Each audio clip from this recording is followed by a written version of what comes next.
ராம் சீதா சீரியல்ல இப்போ ஒரு அட்டகாசமான எபிசோட் வந்திருக்கு. ஸ்கிப் பண்ணாம ஃபுல்லோடையும் கேளுங்க. அதுக்கு நான் இந்த வீடியோ பிடிச்சிருந்துச்சுன்னா லைக் பண்ணி பாருங்க. ரொம்ப பிடிச்சிருந்துச்சுன்னா நம்ம சேனலுக்கு வந்து சப்ஸ்கிரைப் பண்ணி கண்டினியூஸாக ஆதரவு தாங்க. நம்ம சீதா வந்து விடுதலை செய்கிறேங்கிற மாதிரி கோர்ட்டில் வந்து சொல்கிறாங்க. அப்பன்னு பார்த்து நான்சி வராங்க. மகாலட்சுமி மாதிரி அவங்களும் வந்து இருக்கிற மாதிரி காட்டுறாங்க. நான் தான் மகாலட்சுமியோட தங்கச்சி. ஆனால் எல்லாரும் வந்து ஆச்சரியமாக வந்து பார்க்குறாங்க. மகா போன விஷயத்தெல்லாம் வந்து சுபாஷும் அர்ச்சனாவும் யோசிச்சு பார்த்துக்கிட்டே இருக்காங்க. இவங்க என்ன மகாலட்சுமி முடிச்ச மாதிரி இருக்கா, ஒருவேளை மகாலட்சுமியாக இருப்பாளோ அப்படின்னு யோசிக்கும் போது தான் நான்சி மகாவோட தங்கச்சியா? என்னடா அது, நான் லண்டனில் படிச்சிருக்கேன், நான் வந்து வழக்கறிஞர், இந்த கேஸில் வந்து நான் ஆஜராக விரும்புகிறேன், எங்கள் குடும்பத்து சம்மந்தப்பட்ட கேஸுங்கிறனால எனக்கு வந்து உரிமை இருக்குது, நிவித்தி ஒரு பர்மிஷன் நீங்கள் கொடுத்தீங்கன்னா நான் வந்து இந்த கேஸில் வந்து ஆஜராகிக்கிறேன், உண்மையான குற்றவாளியை நான் கண்டுபிடிக்க ரொம்ப வந்து ஆர்வமாக இருக்கேன் அப்படின்னு சொல்லி நான் படித்த சர்டிஃபிகேட்லாம் நீங்களே பாருங்கன்னொன்னே அதெல்லாம் நம்ம ஜட்ஜ் அம்மா வந்து பார்த்துட்றாங்க. பார்த்து முடிச்சதுக்கப்புறம் ஓகே, இந்த கேஸில் நீங்கள் வந்து ஃபார்வர்ட் பண்ணி உண்மையான குற்றவாளி வந்து கண்டுபிடிங்கிற மாதிரி அதிரடியாக வந்து சொல்லிடுறாங்க. அந்த இடத்துல நம்ம ஜட்ஜ் அம்மா எல்லாரும் வந்து வீட்டுக்கு வந்துடுறாங்க. ஒரு பெரிய மலர் வளையை வந்து எடுத்துகிட்டு வராங்க. நம்ம நான்சி பக்கத்தில் வந்து ஃபாதர் வந்து மந்திரம்லாம் சொல்லிக்கிட்டு இருக்காங்க. ரொம்ப பாவமாக இருந்துச்சுன்னே சொல்லலாம் அந்த சீன்லாம். அக்கா, நான் நிச்சயம் வந்து உனக்காக தான்க்கா எல்லாமே நான் செய்ய போகிறேன். ஏன்னா நான் படித்ததுக்கான காரணம் நீ மட்டும்தான். எனக்காக பணத்தை வந்து அள்ளி அள்ளி கொடுத்த, நான் படிக்கணுங்கிற ஒரே காரணத்துக்காக நான் ஆசைப்பட்ட எல்லா விஷயத்தையும் நீ நிறைவேற்றி கொடுத்த. உங்கள் கூட நான் டச்லேயே இல்லைனா கூட உனக்காக நிச்சயம் உனக்கு காரணமானவங்களை யாரையும் நான் சும்மா விட மாட்டேன். உனக்கான நியாயத்தை நான் வாங்கி தராமல் விட மாட்டேன். இது உன் மேலே சத்தியங்கிற மாதிரி சபதம் போட்டோன்னு வந்து அப்படியே வந்து பார்க்குறாங்க. நம்ம சீதா என்னதான் பழிவாங்க நீங்கள் வந்திருக்கீங்களா, மகாலட்சுமி உருவத்தில் இருக்கிற நீங்களும் மகாலட்சுமி மாதிரி தான் நடந்துப்பீங்களா அப்படின்னு சொல்லும்போது 2 பேர் நேரடியாக வந்து மோதுறாங்க. என்ன பழிவாங்கன்னு தானே வந்திருக்கீங்க, அதெல்லாம் எனக்கு காரணம் இல்லை. உண்மையான குற்றவாளியை கண்டிப்பாக என் கண் பார்வையிலேருந்து தப்பிக்கவே முடியாது. அவங்க நான்சி வந்து நார்மலாக வந்து பேசிகிட்டு இருக்காங்க. ஆனால் சீதா வந்து தன்னைத்தான் சொல்கிறாங்கன்னு சொல்லிட்டு அவங்க வந்து கோபமாக வந்து பேசுகிறாங்க. லண்டனில் படிச்சிருக்கீங்க, இருந்தாலும் அறிவு இருந்தால் மட்டும்தான் எல்லா கேஸு கண்ணோட்டத்துலையும் ஜெயிக்க முடியும். அப்படியா? என் அறிவு எந்த அளவுக்கு போகும், எந்த அளவுக்கு பாயும்னு எனக்கு நல்லாவே தெரியும். உண்மையான குற்றவாளியை நான் கண்டுபிடிக்காம விட மாட்டேன். என் கண் பார்வையிலேருந்து தப்பிக்க முடியாது. அவங்க இப்போ வேணாலும் தப்பிச்சிருக்கலாம். யதார்த்தமாக சொல்லிகிட்டு இருக்காங்க அந்த இடத்துல நம்ம நான்சி. ஆனால் ஒன்று நான் சும்மா விட மாட்டேன், உண்மையிலே நீ தப்பு பண்ணியிருந்தா அப்படின்னு இக்கு வச்சு பேசிட்டு நான்சி மாட்டுக்கு மகாலட்சுமி ஃபோட்டோ வந்து பார்க்குறதுக்காக உள்ளே வந்து போகிறாங்க. அப்போன்னு பார்த்து 2 ஃபோட்டோ இருக்கிறத பார்த்தோன்னா ரொம்ப வேதனைப்படுறாங்க. எனக்காக மகாலட்சுமி எவ்வளோப்பட்ட காரியம்லாம் பண்ணியிருக்கா. கேண்டில் எங்கே இருக்குது, விளக்கு ஏற்றணுன்னொன்னே கேண்டிலில் வந்து விளக்கு வந்து ஏற்றுறாங்க. ரொம்ப உச்சக்கட்ட கோவத்தில் வந்து சீதா மாட்டுங்க அவங்க ரூம் பக்கம் போகிறாங்க. நான்சி மாட்டுக்கு சீதா வந்து முறைக்கிறாங்க. என் கண் பார்வையிலேருந்து சீதா, நான் உன்னையும் கண்காணிச்சிட்டு தான் இருப்பேன். உண்மையிலே நீ தான் குற்றவாளியாக இருந்தால் நான் ஒன்றும் சும்மா விட மாட்டேங்கிற மாதிரி நான்சி வந்து மனசில் யோசிக்கிற மாதிரி காட்டுறாங்க.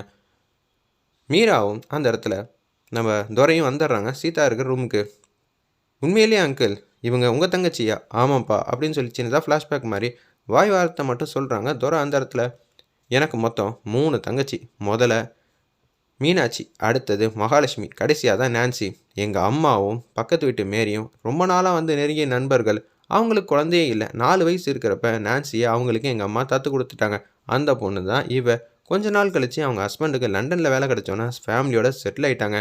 எங்கள் அம்மாவும் அந்த பக்கம் வந்து மேரியும் போனதுக்கப்புறம் நான்சி எங்கள் கூட டச்லேயே இல்லை. 4 வயசுக்கு அப்புறம் நானே இப்போ தான் பார்க்குறேன். எனக்கே வந்து ஆச்சரியமாக தான் இருக்குது. மகாலட்சுமி மாதிரி தான் இருப்பான்னு நான் கேள்விப்பட்டிருக்கேன். ஆனால் அச்சசல் இதே மாதிரி தான் இருப்பான்னு தெரியல. மகாலட்சுமி மாதிரியா இருக்காங்க அவங்க? மகாலட்சுமி மாதிரியே தான் குணமுலேருந்து எல்லாமே இருக்குது. என்ன பழி வாங்கணும் தான் வந்திருக்காங்களா? இவங்களாம் திருந்தவே மாட்டாங்களா? முதல்ல ராமே உன்னை தப்பாக நினைக்கிறான் பக்கத்தில் இருக்கும்போது. நான்சி நல்லவ தான், இருந்தாலும் அவருக்கு அடிக்கடி வந்து கோவம் வரும். மகாலட்சுமி மாதிரி இருக்காங்களே, அவங்கள பற்றி எனக்கு தெரியாதா அப்படின்னு சொல்லிட்டு இருக்கப்ப கேஷுவலாக வந்து நம்ம நான்சி மட்டும் சோபாவில் வந்து உட்காந்துட்டு இருக்காங்க.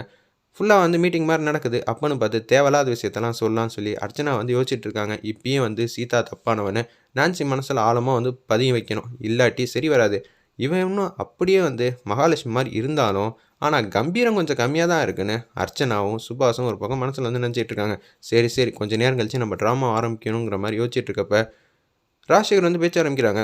நிச்சயம் என் பொண்ணு உண்மையான குற்றவாளி இல்லை, உண்மையான குற்றவாளிங்க கண்டுபிடிங்க. இது மாதிரி ஃபேமிலிக்குள்ளே வந்து பிரச்சனை, ஏகப்பட்ட பிரச்சனைலாம் நடக்கும், அதெல்லாம் ஓகே தான். இப்போ நீங்கள் எல்லாருமே வந்து சீதாக்காக தான் கவலைப்படுறீங்க தவிர மகாலட்சுமிக்காக யாருமே கவலைப்படல. மகாலட்சுமிக்காக நான் கவலைப்பட்டு இந்த கேஸை வந்து கையில் எடுத்திருக்கேன். உண்மையான குற்றவாளி என் கண்பார்வையிலேருந்து தப்பிக்கவே முடியாது. என்ன நினச்சிட்டு பேசிகிட்டு இருக்கீங்க அப்படின்னு சொல்லி ராஜசேகர் வந்து நான்சிக்கிட்ட என் பொண்ணு தப்பானவ கிடையாது, என் பொண்ணு தப்பே பண்ணலங்கிற மாதிரி போராடுறப்ப அர்ச்சனா வந்து கடுப்பாகிட்டாங்க. நிச்சயம் உங்கள் பொண்ணு தான் இது மாதிரி பண்ணிட்டா அப்படின்னு சொல்லும்போது மரியாதை கெட்டுரும், நான் எதுவும் சொல்கிறதுக்குள்ளே மரியாதையை அவங்க போக சொல்லுங்கள் அப்படின்னு சொல்லும்போது சேதுராமன் வந்து கோவப்பட்டு வார்த்தை வர்றதுனால எதுவும் பண்ண முடியாது. ஆமாம், நான் கோவப்பட்டு வார்த்தை வர்றேன்னா இந்த குடும்பத்தில் ஏதாவது ஒரு காரியம் உருப்படியாக நடக்குதா? நான்சி நேத்தி வந்தவங்க. அவங்களுக்கு எப்படி இதெல்லாம் நம்ம குடும்பத்தில யார் யார் எப்படின்னு தெரியும். ஆனா ராமே உங்க புள்ள ஐபிஎஸ் அதிகாரி வந்து சீதாவ பத்தி தப்பா தானே நெனச்சிட்டு இருக்காங்க. அப்படி இருக்கும்போது நான் யாருக்கு என்ன சொல்லி புரிய வைக்கிறேன்னு எனக்கு ஒண்ணும் புரியல. நீங்க எல்லாம் மகாவ என்ன நெனச்சிட்டு இருக்கீங்க? அவங்களுக்கு நியாயம் வாங்கி தரணும்னு அவசியம் இல்ல, தேவையில்லன்னு நெனைக்கிறீங்களா? சீதாவ மட்டும் காப்பாத்துனா போதுமா? சீதா தப்பானவன் இல்லன்னு எங்களுக்கு எல்லாருக்குமே தெரியும்னு சொல்லி சேதுராமன் பேசும்போது, அதெல்லாம் நான் கண்டுபிடிச்சுக்கிறேன். என்கிட்ட அந்த உண்மையான குற்றவாளி தப்பிக்கிறதுக்கு வாய்ப்பே இல்ல. நான் அவ்வளோ டேலண்டான வழக்கறிஞர்னோன வேர்த்து கொட்டிடுது நம்ம அர்ச்சனாவுக்கும், நம்ம சுபாஷுக்கும். இத வந்து நோட் பண்ணிடுறாங்க அந்த இடத்துல. நம்ப நான்சி, ஓகே இவங்களையும் நம்ப கண்காணிப்பு வட்டத்தில தான் வந்து வச்சுக்கணுங்கிற மாரி யோசிக்கிறாங்க. நம்ம நான்சி, ஒரு பக்கம் எனக்குன்னு ஒரு ரூம் இருக்கா? இல்ல நான் வெளியில வந்து தங்கணுமா? என்ன நெனச்சிட்டு இருக்க? இது நம்ப வீடு. மகாலட்சுமி ரூம வந்து செல்விக்கு வந்து காட்டு. செல்வி கொஞ்சம் நேரத்துக்கு முன்னாடி காஃபி வந்து குடுத்துருந்தாங்க. அத வந்து சாப்பிட்டு பார்த்தப்ப, ரொம்பவே சூப்பரா, அற்புதமா இருக்கு. நைஸ் அப்படின்னு சொல்லிட்டு அந்த ரூம் வந்து காட்டுறாங்க. கன்வீனியன்ட்டா இல்லன்னா, வேற எந்த ரூம் பிடிச்சிருக்கோ அந்த ரூம் எடுத்துக்க அப்படின்னு சொல்லிட்டு, அவங்க மாட்டுக்கு கீழ போயிட்டுருக்காங்க. செல்வி அம்மா வந்து ரூம வந்து காட்டிடுறாங்க. அந்த ரூம்ல வந்து ரெஸ்ட் எடுத்துக்கிட்டு இருக்காங்க. புக் ஏதோ படிச்சுட்டு இருக்காங்க. நம்ம நான்சி ஒரு பக்கம் 3 ராமோட தங்கச்சின்னு வந்துடுறாங்க. சத்யா, பிரியா, அஞ்சலி 3 பேரும் வந்தோனே, யார் வந்திருக்கா? வெளியில புதுசா பிரம்மாண்டமான கார் நிக்குது. மலர் வளையம் வச்சிருக்காங்க. இங்க புதுசா அதிசயமா வந்து விளக்கேத்தி வச்சிருக்காங்க. அதுவும் மெழுகுவர்த்தியில. என்ன நடக்குதுங்கிற மாரி அஞ்சலி, சத்யா, பிரியா கேட்டோனே, செல்வி வந்து பதில் சொல்றாங்க. நான்சி அம்மா வந்திருக்காங்க. மகாலட்சுமியோட தங்கச்சி. லண்டன்லேருந்து வந்திருக்காங்க. அவங்க மிகப்பெரிய வழக்கறிஞர். இந்த கேஸையே அவங்க தான் எடுக்க போறாங்க. ஓ! அப்படிங்களா? ஓகே. அவங்க எப்படி இருக்காங்க? ஃப்ளூயன்ட்டா இங்கிலீஷ் பேசுறாங்க. இங்கிலீஷ் படம் பார்த்த மாரியே இருக்கு. அது மட்டும் இல்லாம, அவங்க பார்க்கறதுக்கு அச்சசலா நம்ம மகாலட்சுமி மாரியே இருக்காங்க. அப்படியா? உடனே அவங்கள பார்க்கணும்னு சொல்லிட்டு குடுகுடுன்னு நான்சி இருக்கிற ரூம் பக்கம் போற மாரி காட்டுறாங்க. ஒரு பக்கம் என்ன பண்ணணும், ஏது பண்ணணும்னு தெரியாம, அவங்க மாட்டுக்கும் யார் தப்பு பண்ணியிருப்பா? யார் வந்து உண்மையான குற்றவாளி? யார் வந்து நம்ம சந்தேகப்படணும்? அப்படின்னு சொல்லி யோசிச்சுட்டு இருக்கப்ப, புக் எல்லாத்தையும் படிச்சுட்டு இருக்காங்க. என்ன இவங்க இப்படியே இருக்காங்க? பார்க்கறதுக்கு மகாலட்சுமி மாரி ஸ்டைலா, கெத்தா, அழகா இருக்காங்களே. நான் யங்கர் சிஸ்டர் மகாலட்சுமியோட. அதனால கொஞ்சம் ஸ்டைல் இருக்க தான் செய்யும். சரிங்களா? சித்தியா அப்படின்னு சொல்லி கூப்பிடுறாங்க. என்னது சித்தியா? Call me Jhansi. எனக்கு அதான் பிடிக்கும். எது கால் மீ நான்சியா? என்னால புரிஞ்சுக்க முடியலையே அப்படின்னு சொல்லிடுறாங்க அந்த இடத்துல. எங்களுக்கு சித்தின்னு கூப்பிட்டா தான் சந்தோஷமும் நிம்மதியும் இருக்கும். நீங்க சொல்றது எல்லாம் வாஸ்தவம் தான். நம்ம இனிமேட் ஃப்ரெண்ட்ஸ். சரிங்களா? நான் லண்டன்ல வளர்ந்த பொண்ணு. என்ன ஃப்ரெண்ட்ஸ்ன்னு கூப்பிட்டா தான் எனக்கு ரொம்பவே சந்தோஷமாவும் இருக்கும். 3 பேர்ல ஒரு ஆளா என்ன நினைச்சுக்கங்க. மத்தபடி அந்நியமா, மரியாதத்தோட, சொந்த பந்தம்னு நினைச்சு பேச வேணாம் அப்படின்னு சொன்னோனே, ஓகே, ஓகே. இவங்க கூடயே நம்மளும் லண்டன் கூடிய சீக்கிரம் வந்து போயிரணும். தனியாலாம் நம்மளாம் விடமாட்டாங்களா அப்படின்னு சொல்லி அஞ்சலி, சத்யா, பிரியா சொல்றப்ப, பிரியா மட்டும் பேசுறாங்க அந்த இடத்துல. எனக்கு என்னமோ வந்து அங்க போறத விட, எனக்கு இங்கேயே இருக்கிறது தான் சௌரியமா இருக்கும். ஏன்னா சீதா கூட தான் இருக்கணும்னோனே, அஞ்சலி வந்து வம்பிழுக்குறாங்க. அப்பனா சீதா கூட நீயும் வந்து உள்ள போனனா, வசதியா இருக்கும்ல அப்படின்னு சொல்லி கிண்டல் பண்ணிட்டு இருக்காங்க அந்த இடத்துல. ஒரு பக்கம் சீதா கிட்ட வந்து ஒட்டுமொத்த குடும்பமும் போறாங்க. சுபாஷ், அர்ச்சனா, ராம் மட்டும் இல்ல அந்த இடத்துல. அம்மா நீ வந்து கொஞ்சமாவது நான்சி கிட்ட நான் தப்பு பண்ணலன்னு ப்ரூவ் பண்ணுங்க. என்ன ப்ரூவ் பண்ணணும்? உண்மையான வந்து குற்றவாளிய கண்டுபிடிக்கிறேன்னு சொல்லி கங்கணம் கட்டிட்டு அலையறாங்க. முதல்ல என்ன பழி வாங்கணும்னு தான் அவங்க நினைக்கிறாங்களோ? நான்சி ரொம்ப நல்லவ தான். துரை வந்து பேச்ச ஆரம்பிக்கிறாங்க. உன்ன பத்தி நீ நிரூபிச்சு காட்டினா தானே, அவளுக்கு நீ யாரு, என்ன ஏதுன்னு தெரியும். இது மாரி வாலண்டரியா போய் பேசினா சரி வரும்னு நினைக்கிறீங்களா? அவங்க எது சொன்னாலும் நம்ப மாட்டேங்கிறாங்கம்மா. நீ நம்புற மாரி ஏதோ சொல்லு. அவங்க கண் பார்வையிலேருந்து நீ கொஞ்சம் விலகி வந்துட்டனா நமக்கு நல்லது தானே.